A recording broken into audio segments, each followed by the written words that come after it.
What's up, everybody? JB here, and welcome to episode 18 of the AEG show. I am here again by my lonesome. Well, I don't think we'll be seeing Dalton for a little while, but that's okay. We still love him. He'll be on occasionally, I'm sure, once things get settled with his life. However, I do have Goose with me.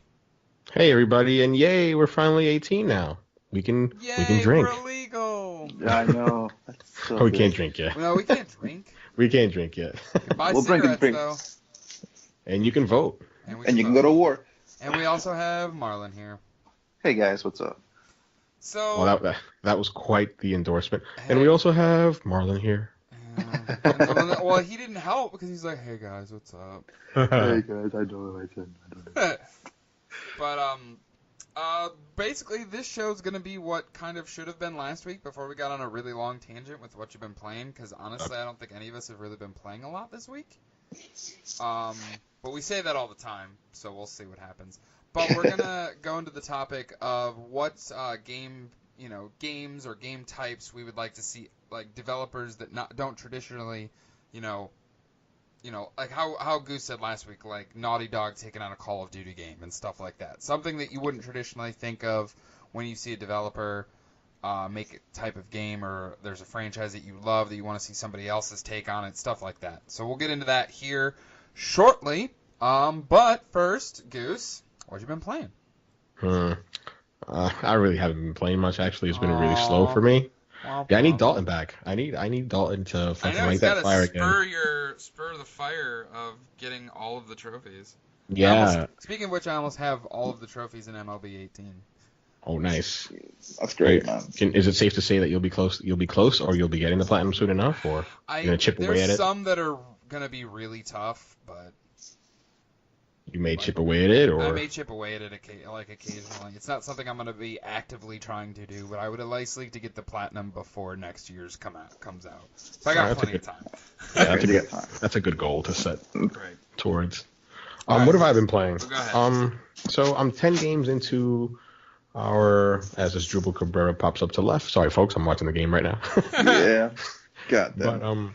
But I'm 10 games into our 162 game stream on Average Everyday Gaming's YouTube channel, and that's going well. Just playing baseball, having fun. I think I'm 9-1 now. So that's pretty impressive. I played a little bit of COD, World War II yesterday, but I don't think I played enough to speak on it. I'll be playing. Go ahead. I actually had a question about your MLB series, which awesome job, by the way, so far. Oh, thanks. Are you getting fatigued at all yet? Are you like, oh man, I really don't want to play another game? Or is it still so fresh to you that you're like, all right, like this is awesome? I'm actually really glad that you, genuinely glad that you brought that up, Jeff. Thanks. No, I don't feel fatigue.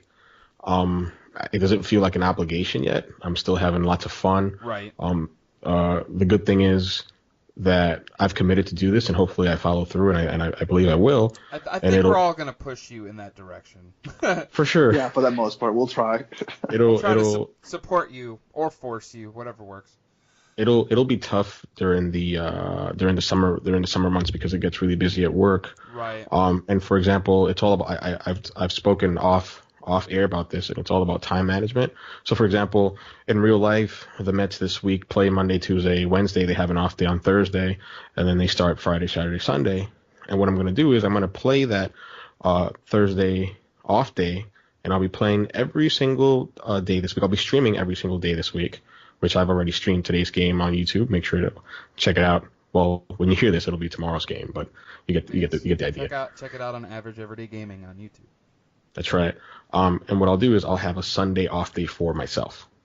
So although the Mets play on Sunday in real life, I won't be streaming on Sunday. I'll take that day to just relax and play whatever else. To answer your question, I can see it taking away time from games that I would have just dabbled in that I won't be. Yeah, that I'm already thinking like, how am I gonna manage God of War? Yeah, but at the same time, you were going into this year. I mean, I remember you saying at least. It's been 18 weeks now that we've been doing this show. Saying that you want to kind of focus on games as opposed to burning through them like I do, where it's just burn. Get a game, pick it up, beat it in like a week, and then move on to the next thing. Like, at least this will kind of allow you that time management. It'll force you into time management almost. You're absolutely right. It forces, like, for example, tomorrow, the War Machine DLC 2 for World War II Call of Duty comes out. Yeah. And I really, really want to play that. So tomorrow I get out of work at 5. As soon as I get home, I'll eat, I'll stream, and I'll try to play some COD before going to bed. Yeah. But yeah, I didn't think about, like, hey, there's other games that I'm going to want to play. And I'm, like, thinking on the docket, I'm like, oh, wow, there's Tropical Breeze that's coming out in May, which I really, really want to play. There's I keep hearing that to wait on that one because $60 for that game is not really worth it. I'll be honest, since I'm a huge Donkey Kong fan. Okay. And I think it's for me. Made it's your gonna argument. Be, yeah, I think it's gonna be a day one for me. And you've got State of Decay coming out. It's just a lot of games. But no, I was gonna say, honestly, I think I'm gonna pass on State of Decay. I did pre-order Detroit though. Detroit is also in May, but no, it's all about time management. And so far, it hasn't gotten to me yet, simply because work hasn't been crazy. Right. But no, I'm and sure the streams it will set haven't in been at that some long. Point, but Yeah, I imagine around the summertime it'll set in for sure. But I look forward to playing every day, which is a good thing now. I mean, it's only 10 games. I've got 152 games left to play in baseball. It's a lot of freaking baseball. I look forward to stream every day, so that's a good thing. It's not like, And like you said, it brings great content and exposure to us because most of those games that you've been doing have gotten a decent amount of views for each one. I've noticed, about which that's great. That's what we want, you know. We want people to watch our content and enjoy our content. Right. Yeah. So, but anyway, other than you said you played a little bit of COD, did you just stick to multiplayer? Yeah, I haven't beat the single player campaign yet. I played a couple of maps. I played Team Deathmatch. I played War, which is a really cool mode, sort of Overwatch-esque. I played Gridiron, which is, think of it like football. It's really fun. Mm-hmm. But I'll be touching next week on the DLC that comes out tomorrow. And I'm not a fan of talking of the games that I stream because I started a new game that I started streaming on Saturdays on Gus's Treasures. Make sure to check that out as well. But Abzu is a fun little relaxing game. Yeah, that's what I've heard. And it's really enjoyable. Some people have compared it to Journey. I haven't played Journey, so I don't know why. I wouldn't get the reference. You should do Journey. Yeah, man. But Abzu is beautiful. Journey, sorry, real quick. Journey is like a 2-hour game. You could literally do it in 1 week of a Gus's Treasures. Excuse me. Yeah, I think I actually mentioned that up on Saturday's stream. Yeah, you should do that for one of them once you finish something. But sorry, I keep interrupting you. Continue. No, you're fine. You're good, bro. This is a conversational podcast. Right. Abzu, it's beautiful. It's serene. There isn't much gameplay to the game, but it just put me. I don't want to sound corny and say it put me in the Zen state, but I was really just able to relax on Saturday and just play it. It was that first stream where I actually, and no offense to Inside or Never Alone, but it was the first time where at 10 o'clock I'm like, man, I want to keep playing this game. Yeah. So I'll be back at it this upcoming Saturday. I'll be playing it again. Well, I mean, you can always stream a little bit longer than an hour. I could, yeah, but I'm pretty adamant about sticking to that 1 hour. Yeah. Obviously there'll be games like, if I stream a Telltale game, that'll be more than an hour, and I've got to commit to that. Right. I mean, most of those episodes are like an hour and a half to 2 hours, so it's not that much longer. But I can see, like, you look at groups like Game Grumps and stuff like that. They do 45-minute, half hour, sometimes an hour, like episodes almost to their games that they play. Yeah, I'll be honest, I haven't heard of Game Grumps. I'll have to check them out. Oh, really? But, never heard of Game Grumps? No, I haven't. No offense to them. No, they're fairly popular. But they just stream on YouTube, and it's kind of similar to what you do, where they'll pick a game. Most of the time, it's like a brand new game that just came out. Yeah, for the most part. And just kind of run through it, but do like little episodes, and they'll number each episode and stuff like that. So. Oh, nice. Thanks for plugging them. Yeah. Just give up a hit. You might give up a run. But I inadvertently probably just stole their shtick. But no, but you're right. Yeah, I just wanted to make it something digestible that the viewer can just sit and say, hey, for this hour I'm gonna be able to enjoy this game that this guy's streaming. So that's why I usually stick to the hour. But yeah, that's really all I've been playing. Abzu, some more MLB, which I'll be playing every day this week. Yeah. And COD. I played about 4 hours of COD. That's really it for this week. Hi, Marlon. What's up? What you been playing? Yeah. I thought you left. I'm like, where's Marlon? I know. I was no. No, trust me. It's just that I'm watching the game as well, and I'm like, yeah. Y'all let's need just to say, get off I your was baseball screaming watching like a butts. maniac. Anyways, what I've been playing, I've been playing a little bit of everything actually. A little bit of Monster Hunter here, Wolfenstein. Went back to play a little bit of Destiny 2 and see how the update was. Oh, it's decent for the most part. Tried it. It's faster. I'll tell you that. The It's Warlock faster. Yeah, the Warlock actually plays a lot better now. Like for me, that's the one thing that annoyed me about like the Warlock in Destiny 1 was like how fluffy and like whenever it glide, it was like very slow and methodical. With this one, it's like okay, I can feel there's some oomph whenever he like double jumps and whenever he glides. So I'm happy about that. I'll at least boot up Destiny at some point to try. So from that Wolfenstein. Yeah, I was gonna say I really want to hear about Wolfenstein, Marlon. I know you played it on your stream this past week, but I didn't. No offense to you, I didn't get a chance to watch that stream yet. So I'm really curious what your thoughts are, because Wolfenstein to me is one of my favorite video game franchises. All right, so this is the thing that I have gotten from Wolfenstein. That like I like the combat system. I enjoy that the dual handling of the whatever.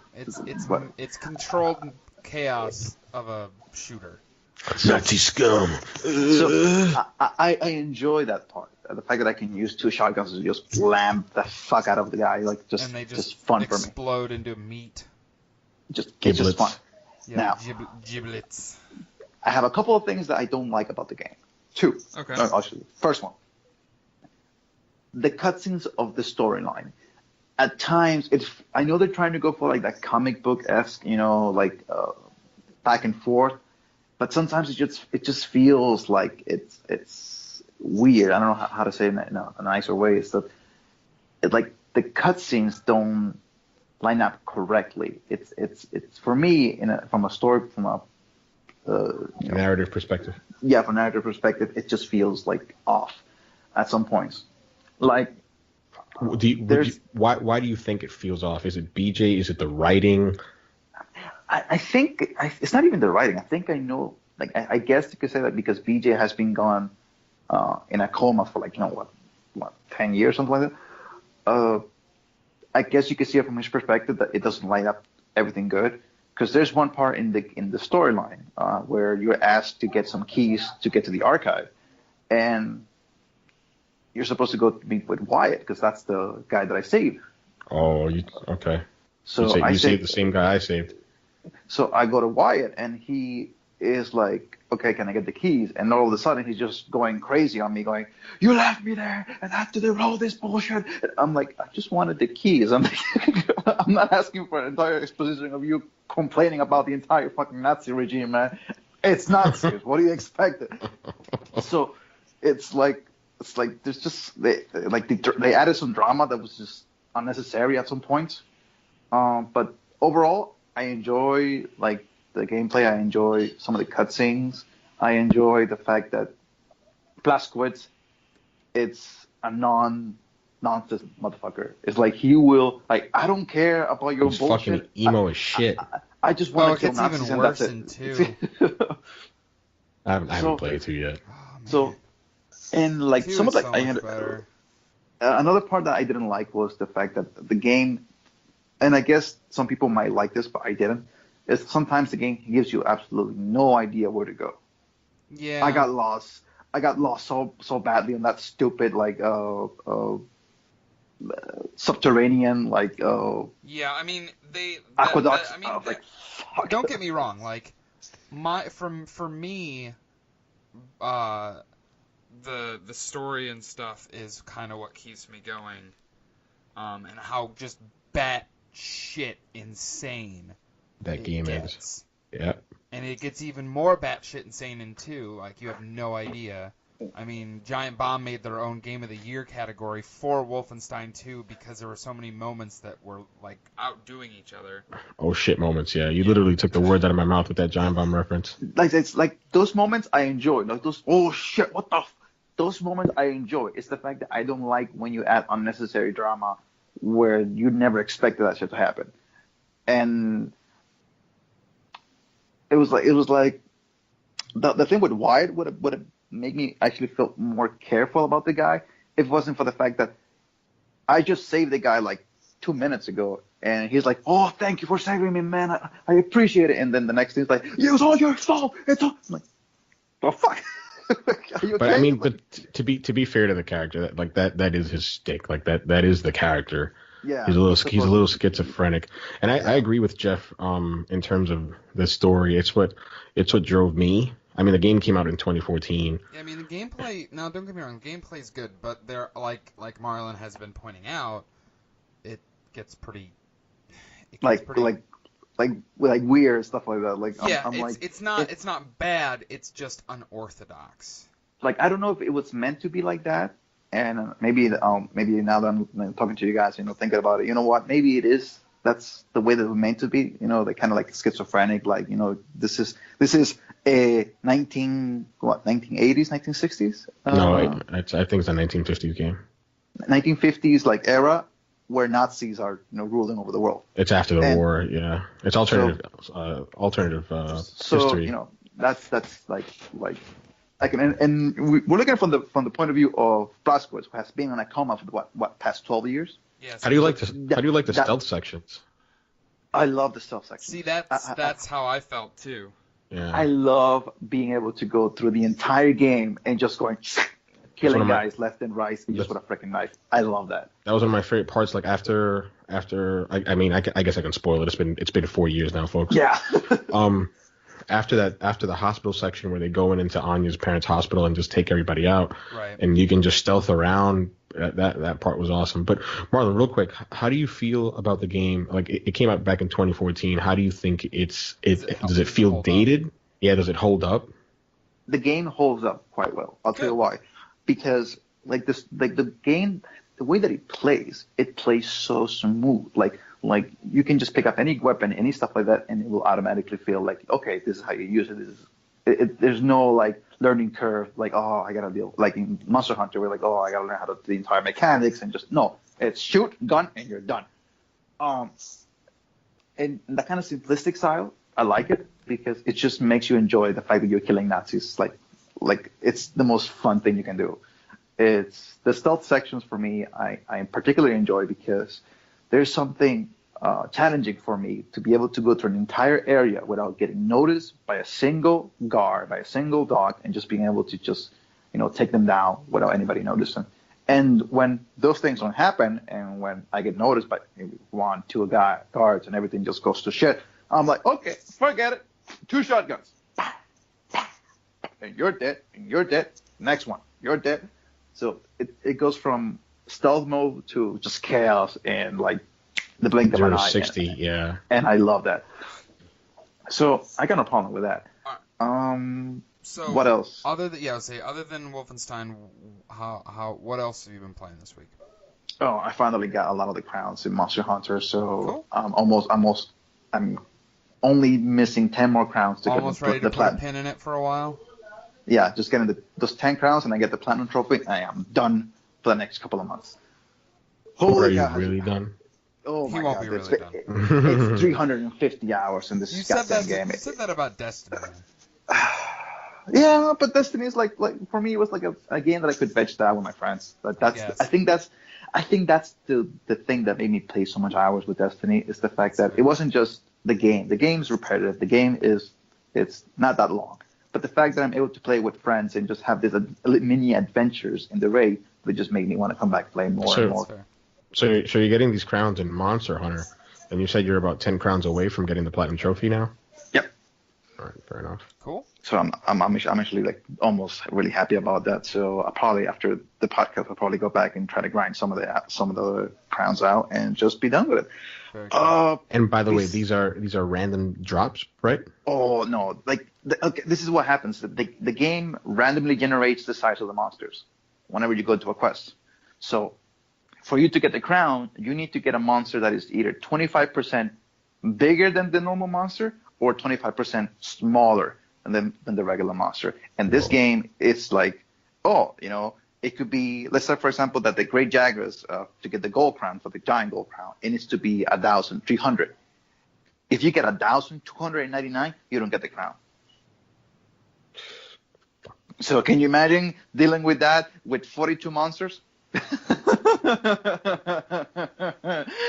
has been a horrible experience. Okay, it's fucking almost breaking, man. But other than that, I think that's been that. It's been a hell for me because I want to play some other games. I want to go play Shadow of the Colossus. I want to go play, go back and play Legend of Zelda: Breath of the Wild. I want to go back and play Mario, Odyssey, and just there's other games that I really want to play, and I've been just killing myself trying to get this platinum trophy, and it's finally over. So I can see that light now. Trust me, bro. I hear you. The chase is real. Yeah, and after this, and I'll probably go back and play some of those games, and then go back and finish some out of the PS4 games that I have, like Uncharted, Kingdom Hearts, Witcher 3, Wolfenstein, which I really want to platinum now because it's batshit crazy and I love it. So yeah, it's a fun game to platinum. So with those two games, that leaves Jeff. What have you been playing this week? I finished Far Cry 5. Nice. This week. How was that? Pretty much all I've been playing. However, I do want to kind of touch on Far Cry a little bit because I don't obviously want to get too spoilery because it's only been out a couple weeks. I think you can probably touch like on important points or certain set pieces without giving any story away, right? I mean, it's pretty obvious of how it's going to go down. So essentially, what happens towards the end of the game, you have this map with 3 main areas, representing the 3 siblings of Jonathan Seed, yeah, the father. Jonathan? I think it's Jonathan. Or it's something Seed. Yeah, I can't. We can just call him the father. They're all J names, and I can never remember who is who. Excuse me. Joseph Seed is the father, and then Jacob and John are the other 2 siblings, and then Faith. So I started with the Southern John character. Took out his area. Honestly, took me the longest because once I started getting into Faith's area, it's more about the bliss, which is the drug that I spoke about a little bit last week in the game. And it gets to a point where it just kind of gets repetitive and stupid because it's just a bunch of zombies running at you, almost. And I didn't really care for that too much. However, when you get to the northern province or of the map with Jacob's Seed, it's shorter in terms of progression's sake. Because what happens is as you do these missions and these side quests and take out these outposts and all this stuff, a bar fills up, and certain sections of the bar hit when you hit them, you get to be able to take on like special missions that are going to progress you towards basically taking out that member of the Seed family. And most of those missions are basically you hit a milestone and like, oh, we're sending our best people after you, and then the screen will get kind of blurry, and then you'll wake up and the mission will start. That's kind of happens every single area. So it does get repetitive. But then once you take out all 3 members of the Seed family, hold on. So Jacob's area is more of like a militia focused. Like a civil war almost. That was really cool because it's more of a survivalist stuff, and it's funny that you talked about it last week. I think Goose, that would you kindly moment. Yeah. Because there is one in this game. I'm not gonna give it away, but just know that there is one. But there is one. It depending on which order you get it in, or which order you take down the siblings in, will provide as you because it's in Jacob's area, and I took him down last, so it was pretty late game when I got to that point. So does it encourage multiple playthroughs in order to get this? No, I mean you could get it early, but it doesn't. I don't think it would have as much impact. I mean, they kind of, when they start off the game, they kind of try to focus you to be like, oh, go to John, then go to Faith, then go to Jacob, and then eventually take on Joseph. Yeah. But like you can technically tackle all three bosses in any order that you want. So once you've inevitably take out all three members of the Seed family, you go to the Joseph Seed calls you on the radio and was like, "Hey, come back where it all started." And then you go and do a couple missions at his compound, which I don't want to spoil that because there are two separate. Well, there's technically three endings of the game. Okay. There's one in the very, very beginning because when you first arrive at the compound, you cannot take Joseph Seed into custody the first time. Oh wow! Essentially, okay. you walk away and that's it. That's a secret ending. But there are two main endings to the game. It's not a good and bad. It's just shades of really bad. I have a quick question regarding that quick ending at the beginning. Yeah. Do credits actually roll? Yes. Oh wow, it's an ending. Oh, okay. Yes. Okay. All right, go ahead. I'm sorry. Yeah. But yeah, so the degree it's pretty much there's no good or bad ending. There's just degrees of bad for the two main endings to the game. Okay. So. But the one I picked was actually pretty shocking. Like I did not see it coming. I know I was reading afterwards. I read went online and read a lot of spoiler articles and stuff like that. Since I had finished the game, I could openly. You got to be part of the zeitgeist, man. Yeah, absolutely. Right. He threw it away. Fucking damn it! I'm sorry. Go ahead. Go ahead. You guys Please. are ridiculous. Anyway. So We the ending I got was really good. Sorry, brother. You're good. You almost completely derailed me. But no, the ending I got I really liked. It was definitely shocking. I did not see it coming. There were a lot of people that said that the writing was kind of on the wall. I didn't really feel that way. I thought it was really kind of off the wall, but also crazy and kind of cool at the same time. So Okay. So my question is this: now that you finished it, did you think that the criticism towards the story was warranted, or did you just think, hey, it's you did think it was warranted? Okay. Why? The story is good, but there's not a lot to pick out of it. Like when you play a really good video game story, there's certain moments that you're gonna always remember. Okay. There's only a couple in this that I will probably remember, but I could see myself in a couple of years not remembering a lot of minute details about it. It tried to push the envelope at the beginning. When it first was announced, everybody thought that it was going to be this big controversial set piece, and it was going to ignite this, political, religious, all these different, gun laws, all this different stuff, and it didn't. I don't think it did whatsoever. And that's fine. I didn't expect it to. I didn't need it to. Nice.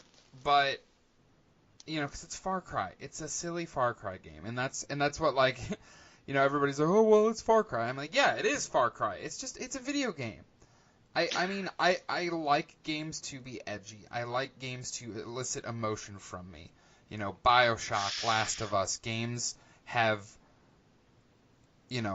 really hit me at certain points in my life, and I will always remember them for that. But not every game needs to be like that, in my opinion. Nice. So. Independent of that controversy, yeah. Did you think that Joseph Seed as a antagonist lived up to, you could say, I guess, the lineage of cool antagonists that the Far Cry series has had before, like in Far Cry 3 with Voss and I think the Pagan Min with problem, Far Cry 4, yeah, I independent think, of that burden that character had. right. I think the problem with Joseph Seed as a character is that he is interchangeable with his siblings. You know, if it was just him, if he was the main guy, there was no other siblings to the Seed family or anything like that, I think he would have been a lot more memorable. Okay. So what you say is that basically, since he has this multiple characters that could be considered, end game bosses, that basically it diluted from, the protagonism that the main bad guy had. Yes. So yeah, I don't like it when video games do that, because it just tends to make you basically makes the character less memorable for you at the end of the day. And that, it takes away from like the experience. The reason why I remember, the main bad guy from Far Cry 4 was the fact that he was just so freaking batshit crazy, but in like this cool, like, like you can finally understand why he's doing all this shit. But at the end of the day, you really don't want to mess with Ming. But I might have to give it a try. I do. At the end of the day, like I know Dalton asked me in the group chat, is it worth buying? Yes, but not at $60. Wow. But what about it in terms of just straight up gameplay? I mean, it's a huge open world. It's made by Ubisoft. It's a beautiful game on Xbox One X. It runs at native 4K, which in and of itself is impressive. Right. What about it doesn't make it a $60 game? Or moreover, what does a game need to have to be $60? And I know this is a completely different conversation, but speaking specifically about this particular game, yeah. What does it make it worth $60? For me, it's just that I was compelled to play it, but not for the reasons I should be compelled to play it. I'm trying. I mean, I'm trying to turn over a new leaf, I guess, if you want to call it, and focus on games and not burn through them so quickly. Okay. And kind of get to the core of what I enjoy about video games and what type of games I enjoy. And I love games like Far Cry. I mean, I had a blast with it. I just feel for everybody, they're not going to take away the same things I am. Okay. And I don't feel that everybody is going to judge it as a $60 purchase. I'm not saying, like, for me, it's not a $60 purchase. I'm saying that people that spend $60 on it are going to be like, this was not worth it. And I completely understand where they're coming from there. Would you say that the game is certain parts of the game is too generic, or is it because you played so much Far Cry 2, Far Cry 3, Far Cry 4? It honestly might be because I've played every Far Cry game in the series. I mean, aside from not all of Primal. Like, I've literally, from Far Cry 1, I have played every single Far Cry game. And maybe it's just for me, I like that formula that I can kind of just veg out. But I understand that it is getting very long in the tooth. Okay, I mean, not that a different explanation wouldn't have been good, but that you saying, hey, I'm a little burnt out on this particular formula. This is why, for me, it may not be worth $60. I think that makes perfect sense for me. Yeah. Which actually ties me something that I've been trying to talk from the podcast, is that if you could get Ubisoft to use that formula, or at least change the formula of Far Cry to something else, what would you like to see it on? Like, that actually kind of is a decent segue.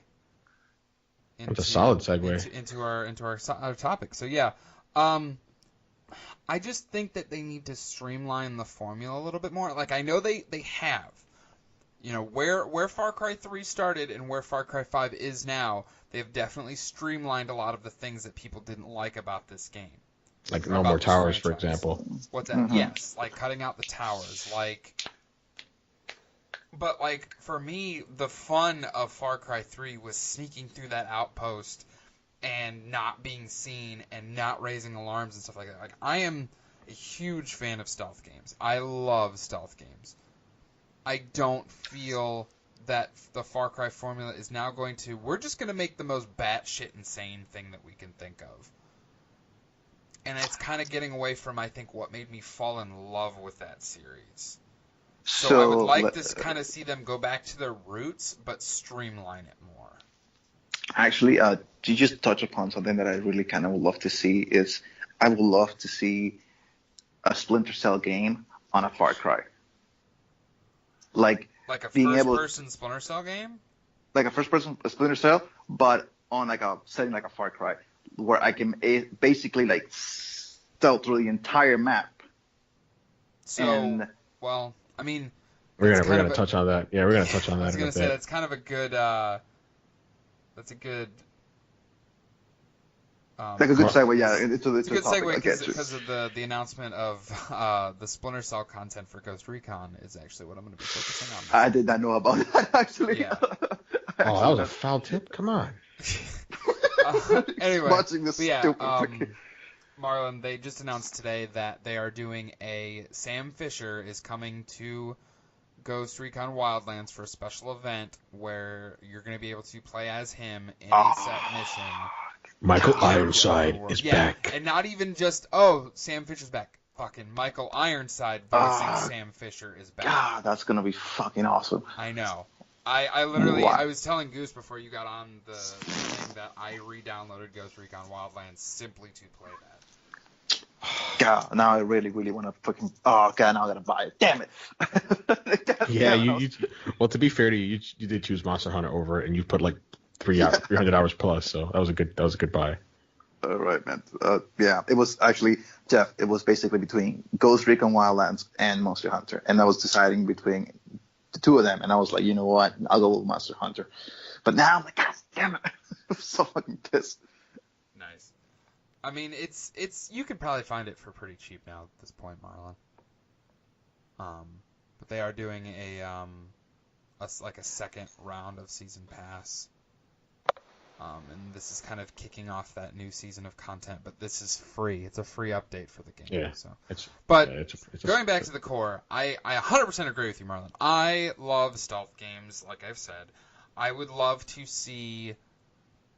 I guess if we're throwing developers at certain genres, I would love to see Rockstar make a true stealth game. Now, I know that Manhunt was kind of in that wheelhouse. Manhunt was a good game. It was a very good game. Would be a good remake. But it would be a good remake. But I think that them with their world building and their attention to detail, a stealth game made by them would be fucking sweet.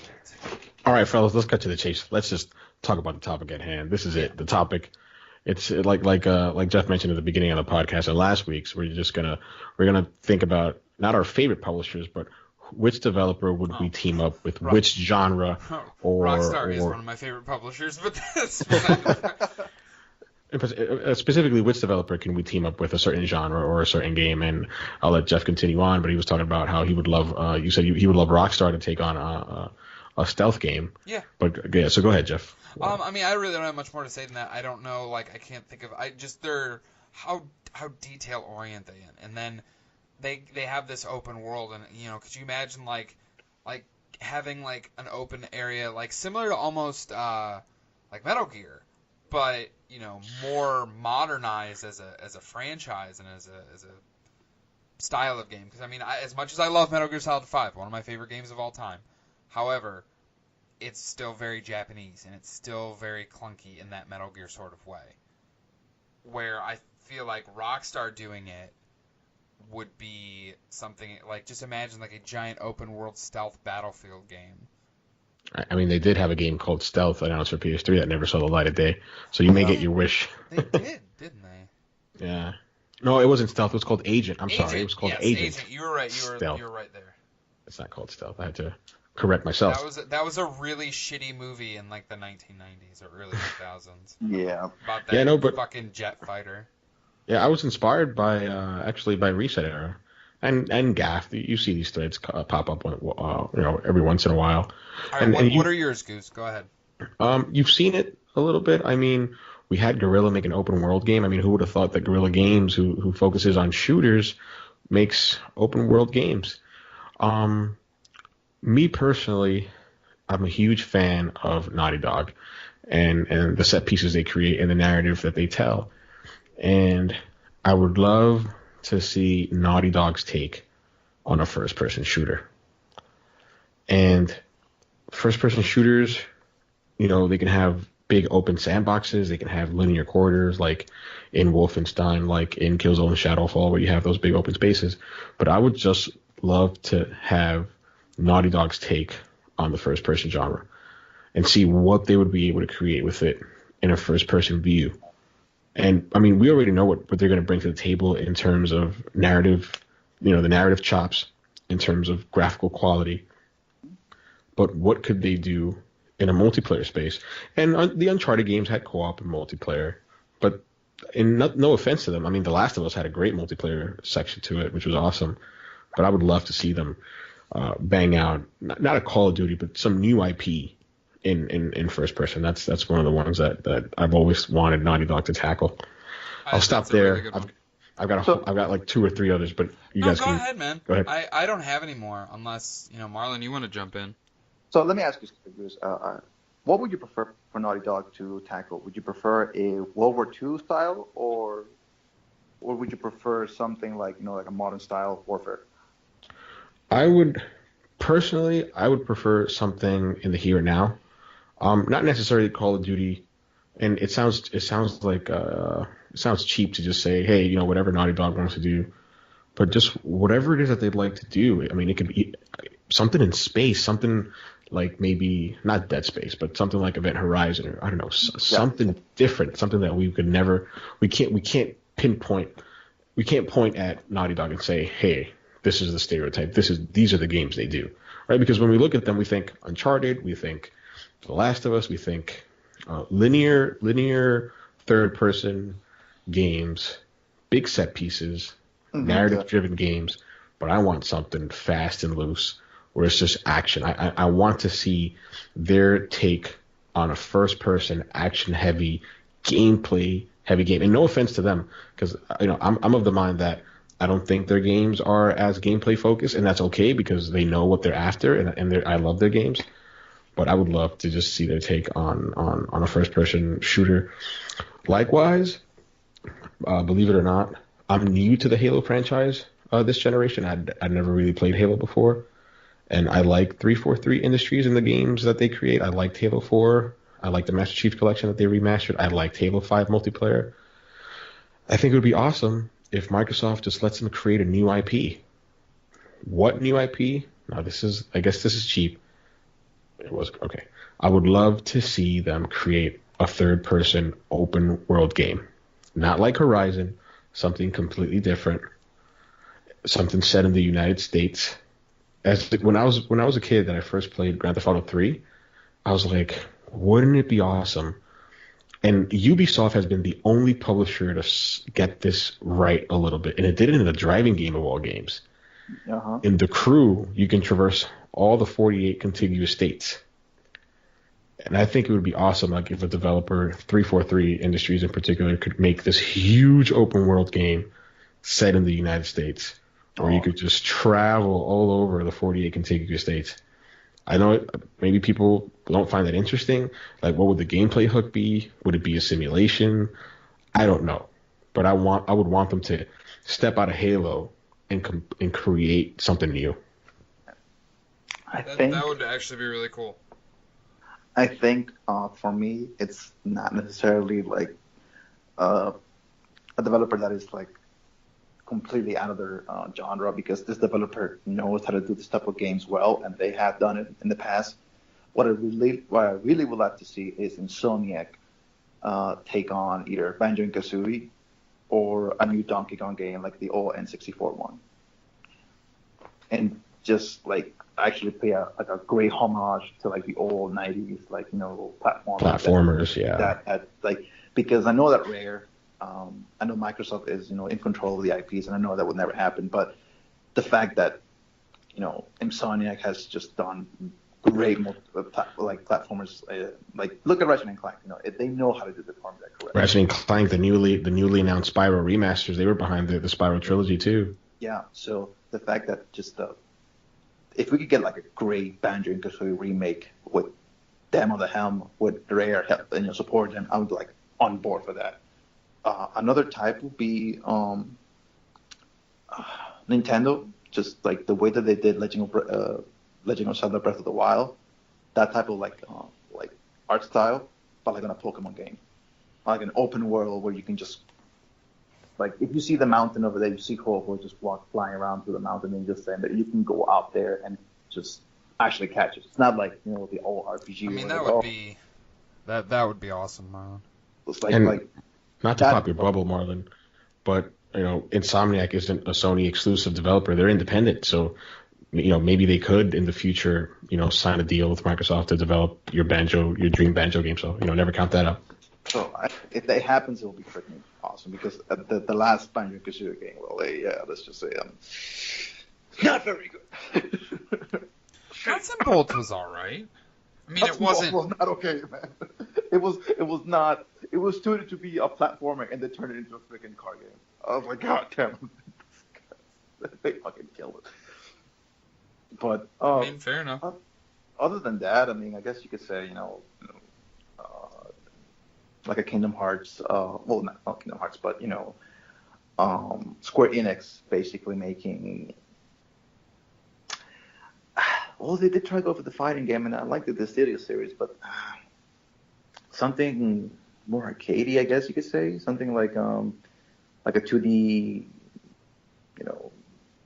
Street Fighter or something like that. I would like to see something like that. But this is just me throwing ideas into the wall and hoping something sticks. But I think for those two will be, for me, the best ones because I just grew up with the 90s platformers. And for me, those are the ones that will always be a part of my heart.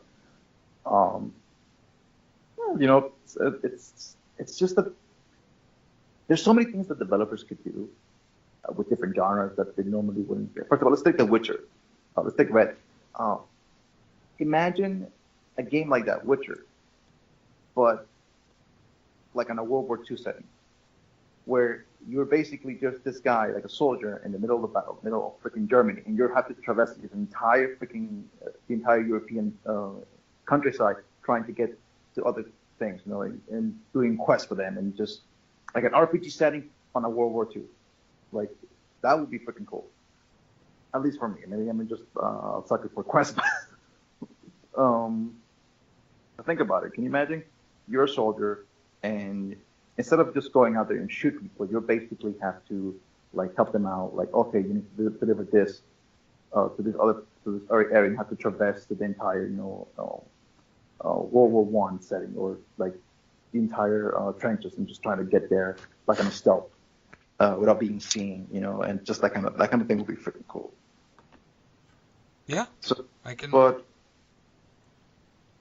there's one more that I've sort of just made it up on a whim right now, but I think it would fit perfectly. I'll say let's have this one close it out, Goose, because I mean unfortunately I don't have a lot that I can think of off the top of my head because I'm surprised, man. I mean, I could just think of like game, franchise X, developer Y, and I could just crisscross. Yeah, I could literally go all day. And I mean, this was a little bit unfair because like Zipper's not alive anymore. Zipper went under, but and I'm talking about the makers of SOCOM. But I think it would be awesome. So one of my favorite games last generation was Warhawk, which was made by Incognito. Oh. Yeah, Warhawk was an awesome game. Like super underrated. Starhawk was pretty good too, but not nearly as good as Warhawk. Starhawk was made by the exact same team. Really high learning curve, but once you got it, you got it. But I would love for Zipper Interactive, who brought us the SOCOM games and brought us Massive Action Game on PS3, if Sony would give them a crack. If Sony would get all the team members, because the team doesn't exist anymore, and give them a crack at Warhawk. Like, that's a little bit like Warhawk was more arcadey, but if it could go more towards that tactical side, and I know people who hear this will be like, no, the arcadiness is what made Warhawk, and they're absolutely right. But if they can have a different take on it, I think that would be a real cool fucking game. That would be really cool. Before I'll give another example. Before Insomniac got the Spider-Man game, everybody thought that it was Sucker Punch who was working on a Spider-Man game because of the fact that they had done the infamous games, Infamous 1, 2 on PS3, and Second Son on PS4, and those games and those open worlds and the powers that those protagonists had in those games lends itself to a Spider-Man-esque type of character and Very type of much game. so. Yeah. So everyone thought that it was going to be Sucker Punch working on that, but no, it's Insomniac. And when you think about it, you're like, oh yeah, it does make sense. They did make Sunset Overdrive. That was a good game. Yep. Speaking of which, I'm super looking forward to Spider-Man. Yeah. Oh yeah. It looks so freaking good, man. I pre-ordered that. Like right the away. graphic. Did you do the collector's edition or just the regular? No, I did the collector's edition. You too? I did too. I totally did. Yeah. I was like, I don't think I I'm going to did. do it. And then I'm like, oh, that looks really cool, though. I mean, I saved like I saved like $30 or $20. With tax for me. Yeah, it was like 130 with tax for me, but I mean, I still saved through Best Buy's like 20%. Yeah, like, so you save like $25. yeah. Question. So I'm like, Oh, Go ahead. for Spider-Man, how many editions are there for the game? I know that the 3 regular one. technically. There's the standard basic game. There's the digital deluxe, which comes with the season pass, and then there's the collector's, which is it brings a comes with steelbook, it brings a steelbook, statue, and then the season pass. Yeah. And I think an art book too. Yeah, it brings that steelbook looks so, It looks so sick. good. Like I remember when the announcement came out and I saw the steelbook, I immediately made up my mind. I was like, yeah, I'm gonna pay the X amount of dollars to get this, without knowing whether it brought a season pass, without knowing what else it brought. And then I saw the statue. I'm like, I don't really care for statues. If it's ugly, I'll give it to my nephew. Right. The statue's really nice though, actually. And it's actually hidden. It's actually hiding something. He's perched on something that we don't know what it is yet. It'll be revealed over the summer. And then I found out there's a season pass. I'm like, oh no, this is a bargain. This is like I actually said it in the chat. Like growing up as a kid, I was a big DC kid. I read like strictly DC comics, but the only Marvel comics that I read were Spider-Man and X-Men. So I love I love Spider-Man. Actually, Gustavo, just thinking on the top of my head right now, I would love to see Square Enix take on like a PUBG type of game, but no guns. I think that's all the rage now. Like Battle Royale, all the publishers and all the developers are trying to cash in on that rage. It's gonna happen eventually that most of the publishers are gonna either add Battle Royale modes to their games or make their own Battle Royale game. Like, can you imagine a Battle Royale game like Magic and stuff like that? Like, That would actually be really fucking cool. like freaking you're dealing with like 64 people. Just you see lightning just going across the map and thunder and fire. Like, oh dude, I'll be sick as hell, man. Dude, I would even be okay with a Final Fantasy inspired Battle Royale game. Oh god. Whoa, that's heck. Like That's a good one, Jeff. Dissidia Final Fantasy, but an truly open Battle Royale game. Oh god, can you imagine all the BS you will see freaking Saffron just flying across the map, just killing everybody? Yeah, but how much Genesis. fun would that be, though? God, I think that's like $1 million question. Like, hey, that's a great idea, but how can we make this fun? I'm pretty sure like the developers get to it, they'll be able to make it fun and we'll play it and love it. Well, you could go with the formula of Star Wars Battlefront, where you like as soon as you get your generic Final Fantasy character, and as you collect more points as you kill enemies, you get level up as a hero kind of thing. Yeah, you will get like able to use like Sephiroth for like maybe 15-20 minutes and just score ape shit on it, and that would be actually kind of cool. I would like that. But yeah, for the most part, it's just so many options you have. Like I'm in the same boat as Jeff. Like, what can you do? Like, you got so many developers, you got so many genres for games, and you're like, what would fit the best? Like, there's something that you can say, oh, let's get this guy. Wait a minute. But I think, Marla, I'm gonna cut you off here. I think I got one, and it was right underneath. It was right underneath my nose. And I can't believe I haven't thought about this. I think this is great. Final one. My own. What is it, Goose? All of you guys have played the Wolfenstein games. They're developed by Machine Games. That's the same team that's former members of Starbreeze Studio who made The Darkness, right? Awesome games, and you guys have seen the gore and the guts in Wolfenstein. Imagine if Wolfenstein made a first-person Gears of War with the chainsaw animation in first-person view. Interesting. That would be awesome. That would be fucking That would awesome. give me nightmares. That is also true. Would Microsoft even sign off on that? I'm pretty sure they would. Yeah, no, If Microsoft had a VR, I would also love to see Gears of War in VR. Oh, nice. Yeah. Question: does Doom have a VR? No, right? It does, yeah. It's good. Yeah. Really? Yeah, Doom VFR. Jeff, did you play Resident Evil 7 in No, I didn't get a chance to yet, but I have it. I own it, so I can play it in VR. You should check it out. I've heard it's like the killer app for it. Like a lot of check it people out. consider it to be that. Well, But I think that wraps it up, folks. All right, It's a- so what are you guys going to be playing this week? What do you think? I'm going to be streaming MLB, of course, Yes. every day this week until Sunday. Sunday will be an off day for me. I will be playing COD. Okay. And I'm going to try my best. I'm actually going to take a day off on Thursday off of work. So not to play games, just I need an off day. I haven't taken an off day since October. I'm going to try my best to play Star Wars Battlefront 2. Oh, all right. I'm going to try to get back into the online. I've read a lot about it to know that they fixed a lot of the qualms that I had with it, Which I've read that as well. and I'm going to give it a good college try. All right. Marlon? what I'll be trying to do is hopefully Finish up stream Monster Hunter? Wolfenstein on Wednesday. I'm gonna try to do something about that name because I mean it's generic as hell. Wednesday Oh. with it's just like cookie cutter, like mayonnaise on a freaking bread. That's basically what it is. I liked Marlon's Midweek Madness. That one I wasn't like- bad. Or you could say Marlins Madness. What was the one that I said, Marlon? I really like the one that I said. What was it? Obsessive compulsive gaming with Marlon. Actually, that's not bad, too.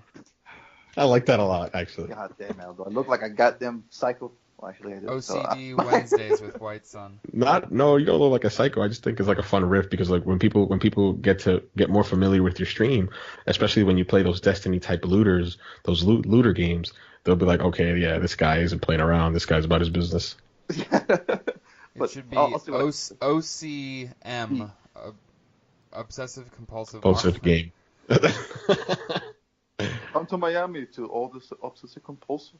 Don't come to Miami to see the Marlins. Yeah, God nice. Well, good jab there, Goose. damn it, man! Like, It's good to jab when you're up 4-2 in the 8th. But yeah, this week I'm gonna I was talking to Goose before the show started. I'm gonna try to play. I definitely want to play that Ghost Recon mission because fuck yes, Sam Fisher's back. soft, man. And then I downloaded Mad Max because it was free on Plus this month. Yeah, check And it I out. And never so is played it. Trackmania Turbo. Yeah, I was gonna say I never played it, so I'm gonna give that a shot. Oh, make sure to check us out on SoundCloud. We are on Yes! SoundCloud, folks. God, check how us did I out. freaking forget that. That's Yes. fine. That's why you got me so here. The AEG show is now on SoundCloud. Now, I posted a pretty lengthy 3-part tweet about it because we use our Twitter the most, and I feel that's the easiest way to get the information out there. But I'm only because we have a free account, we haven't paid for a extended subscription yet. We can only have basically 2 episodes on there at a time because you can only have 3 hours of content, and unlike songs that people post on SoundCloud, which are, between 4 and 5 minutes long. Our shows are about an hour apiece. We put out a lot of good content for you folks, exactly. Right. So I wanted to get it onto a platform, though. That way, because I know Apple has a SoundCloud app because I downloaded it myself. I believe Google has one too, Goose. A SoundCloud account? It's an app. A SoundCloud app. Oh yes, absolutely, yeah. That's how I heard it actually and 2 days ago. Yeah, it's on Android. Yeah, you can get it on the Google Play Store for sure. Yeah, they have it. Sorry, folks, I was paying attention to the game. You're good. But yeah, so download the app. That way you can actually listen to it. You don't have to have your YouTube open. I'm still gonna put it on YouTube though, because there are still people that watch it on there, /listen to the show on there. But I'm still gonna put it on there. But I also want to put it on another form of media for you guys. That way you can enjoy it. So. Yeah. The more options you have, the better. Check us out, Average Everyday Gaming on SoundCloud. It's simple. It's the same or Average Everyday Gaming channel. You can search either one and it'll bring us up. So, but yeah, that's all we have for you this week. As always, check us out on Twitter at AverageGaming17. Check us out on YouTube and on Twitch at Average Everyday Gaming, and now on SoundCloud at Average Everyday Gaming. Anything you guys have to add before we wrap this up? No, same as always. Just make sure to check me out over on Twitter at Goose_7. 7 is always spelled SE, the number 7EN. Make sure to check out my MLB stream. I'm having a lot of fun with that. Yes. I'm going to continue to stream as long as I can. The plan is 162 games, and we're on schedule. And make sure to check out Gus's Treasures over on YouTube, on our YouTube channel, Average Everyday Gaming. I'm doing Abzu, and as soon as I finish Abzu, we'll see what's next. Journey. Check out OCD with Marlin on Wednesdays. There it is. Obsessive Compulsive Gaming with Marlin. I really like that, man. I think that's gonna stick. Yeah, it's gonna stick. OCD with my own OCD. Anyways, I'm sorry. I'm just watching that stupid game and just getting pissed about it. Yeah, I can hear both of you get increasingly just lined out into a double play. Just check me out at on our shows on your AEG, and make sure to catch me on Twitter on Whitesun_AEG. And on my personal Twitter, since we're plugging all of our personal Twitters, I'm at JB_AEG.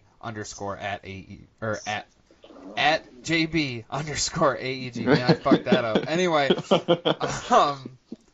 yeah, and I also mentioned on Twitter this week on the AEG Twitter that the Fireside Fridays will kind of be postponed indefinitely. I want to get what you're listening to right here and right now on Google Play, on iTunes, Stitcher. Exactly. I want to get this thing going, and the way I can do that with my schedule the way it is focused just on this. So I'm not saying it will be gone forever, but for the time being, it will be postponed. So it will be on hiatus for the most part. Hiatus, that's a good word. And not to toot my own horn, but I think the MLB picks up the slack in that department. I absolutely agree. That's also why I didn't feel so bad about it. Well, I think we should end on a high note and just tell everybody that we appreciate all the hard work you guys. Absolutely. No, actually, we appreciate all the support you guys give us, and we appreciate Jeff's hard work when doing all the podcasts. Absolutely, yes. Thank you, Jeff. Thank you, Dalton. Yes, and thank you to the listeners. Thank you for everything. I'll let Jeff, have the last let us off. Yeah. But yes, obviously he wasn't here again this week, but thank you as always, Dalton. He's the founder. He's the mascot. He's our cleanup hitter. He's our cleanup hitter. He is the founder of AEG, and we love him. And we are so happy that he is happy with his newborn and his wife. So, on that note, thanks everybody again, as always, for listening. And we'll see you next week. This is the AEG show, and we're signing off. Let's go Mets. Oh, Jesus Christ. God damn it. I was waiting for that one. You can cut it, Jeff.